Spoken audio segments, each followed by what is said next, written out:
Assalamualaikum warahmatullahi wabarakatuh. Welcome back to my YouTube channel. Di video kali ini saya akan kembali membahas soal dari LKS Intan Pariwara, tepatnya pembahasan soal yang kelas 11 ya, materi fisika untuk semester 2 ini. Nah, tapi sebelum kita lanjut ke pembahasan soalnya, bagi adik-adik yang belum subscribe, silahkan diklik dulu tombolnya. Kemudian jangan lupa juga untuk like dan share video ini supaya saya semakin semangat untuk mengupdate pembahasan mengenai LKS Intan Pariwara. Oke, kita langsung aja bahas soal yang pertama. Perhatikan pernyataan-pernyataan berikut ini. Pernyataan yang tepat terkait hubungan antara besaran dalam gelombang ditunjukkan oleh angka. Pernyataan pertama itu adalah panjang gelombang berbanding lurus dengan frekuensinya. Nah, untuk statement ini ya, dia itu merujuk pada persamaan V sama dengan lambda dikali F.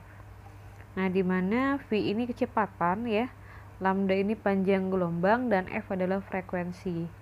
Nah, kalau seandainya kita mau menghitung lambda, persamaannya menjadi V per F. Nah, dari persamaan ini ditunjukkan bahwasannya lambda atau panjang gelombang itu berbanding terbalik dengan frekuensi, sehingga pernyataan yang pertama itu dia benar ya. Kemudian salah maksudnya, karena kan dia berbanding terbalik ya. Sementara di sini statementnya dia berbanding lurus. Berarti yang pertama itu salah. Lanjut yang kedua, panjang gelombang berbanding terbalik dengan periode getarnya. Kita cek ya, benar nggak? V itu kan lambda dibagi T ya. Nah, berarti jadinya ntar kalau ngitung lambda jadinya V dikali T. Nah, kalau dia seperti ini, berarti dia berbanding lurus. Artinya statement yang kedua itu salah juga. Nah, berarti kemungkinan besar yang paling benar itu adalah 3 dan 4. Tapi kita cek dulu ya benar atau enggaknya. Yang ketiga itu adalah panjang gelombang berbanding lurus dengan kecepatannya.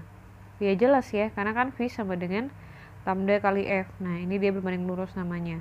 Kemudian yang keempat, panjang gelombang berbanding terbalik dengan frekuensi. Iya. Sorry ya, ada chat masuk, kita tutup dulu. V sama dengan lambda dikali F berbanding terbalik antara lambda dengan frekuensi. Nah, berarti lambdanya V per F kan. Nah, benar, dia berbanding terbalik nih antara lambdanya dengan frekuensi. Jadi statement yang paling tepat itu adalah 3 dan 4. Oke, kita akan lanjut ke pembahasan soal nomor 2. Perhatikan pernyataan-pernyataan berikut. Pernyataan yang benar mengenai karakteristik gelombang mekanik adalah, pernyataan yang pertama adalah gelombang mekanik selalu memiliki amplitudo. Ini jelas ya. Jadi amplitudo itu adalah jarak terjauh dari titik kesetimbangan. Kemudian yang kedua, gelombang mekanik selalu memiliki frekuensi. Ini juga benar. Udah, itu yang ketiga, gelombang cahaya contoh dari gelombang mekanik. Nah, itu salah ya. Kenapa? Karena gelombang cahaya itu adalah gelombang elektromagnetik. Kenapa? Karena dia tidak memerlukan medium dalam merambat. Kemudian yang keempat, gelombang mekanik tidak dapat mentransmisikan energi. Nah, ini salah ya. Kenapa? Karena pada saat merambat ya, gelombang mekanik itu dia merambatkan gelombang sekaligus juga mentransmisikan energi. Yang terakhir adalah gelombang mekanik membutuhkan medium dalam perambatannya. Ini jelas. Oke, berarti statement yang benar adalah 1, 2, dan 5. Kita lanjut ke pembahasan soal nomor 3. Perhatikan peristiwa-peristiwa berikut ini. Pada saat air keran menetes ke permukaan air di dalam bak mandi secara terus-menerus, akan terjadi peristiwa. Yang pertama adalah pemantulan, yang kedua pembiasan, yang ketiga pelontaran, dan yang terakhir adalah interferensi. Nah, jadi perlu saya jelasin dulu ya. Bahwasanya ketika misalnya, anggap aja ini ada bak mandi, kemudian ada air yang menetes ya. Nah, gimana ya gambarnya? Oh, ini kok nggak mau ya? Oke. Ada bak mandi, ini ada air kan.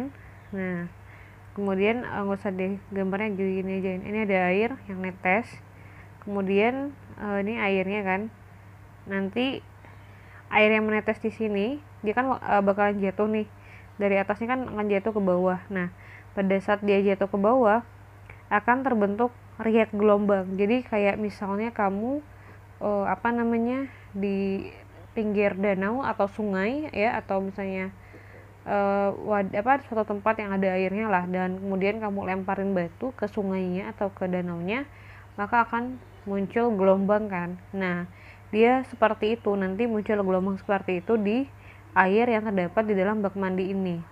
Nah, karena dia itu merambat gelombangnya, makanya dia akan menyentuh dinding dari bak mandinya, sehingga terjadi peristiwa yang disebut dengan pemantulan gelombang.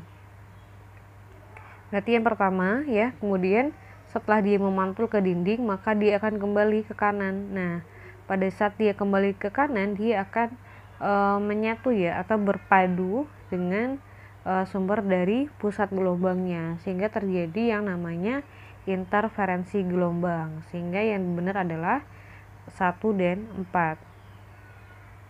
Kita lanjut ke pembahasan nomor 4 ya. Satu gelombang ditunjukkan oleh titik.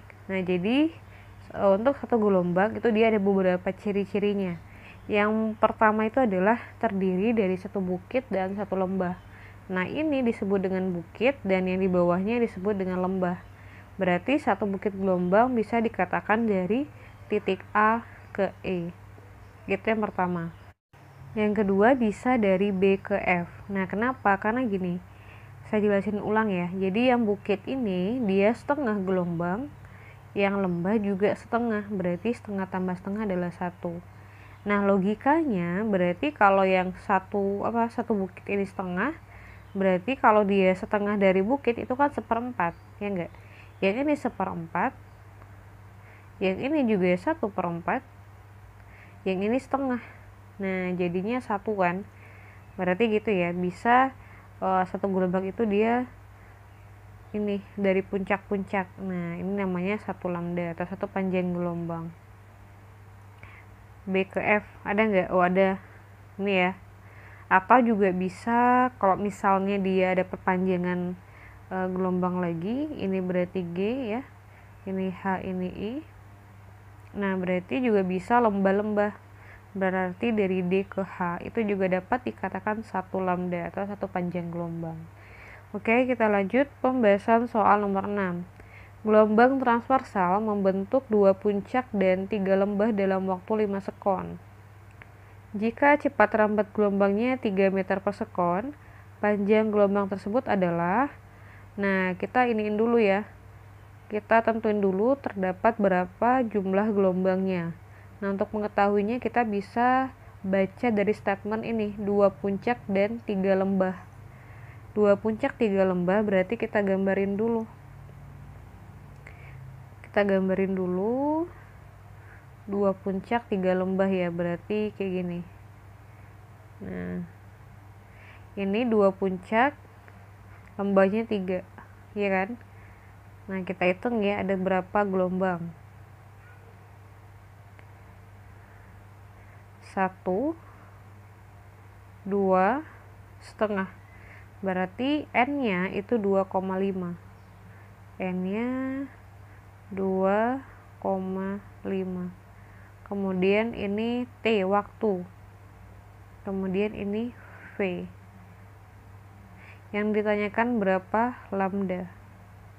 Nah, untuk menghitungnya kita bisa menggunakan persamaan V sama dengan lambda dikali F. Kemudian lambda itu berarti V dibagi dengan F. Nah, karena kita nggak tahu nih frekuensinya berapa, jadi kita hitung dulu. Kita hitungnya bisa dengan persamaan F sama dengan N per T. Masukin N-nya 2,5.